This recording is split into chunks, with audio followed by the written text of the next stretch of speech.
Oscar award வாங்கின ஒரு புகழ்பெற்ற ஒரு நாயகன் அவர், புரியுதுங்களா? அந்த நாயகனுக்கே அங்கே பார்த்தீங்கன்னா தலப்பா துண்டு கண்டு அசால்ட்டாக உட்காந்துட்டு இருப்பாருமா.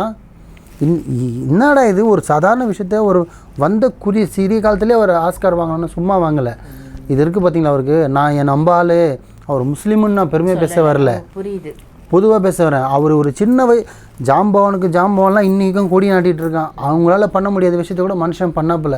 ஏன்னா அவர் வச்சுருந்த அவங்க மேலே அந்த நம்பிக்கை, அவர் வந்த இடம், வளர்ந்த இடம், அந்த புகழ் பெற்றது. இன்றைக்கி அவர் பேர் இந்தியாவில் வேர்ல்டு ஃபுல்லாகவே அவர் பேர் தெரியும். ஏஆர் ரஹ்மானாலும் தருவிருச்சு.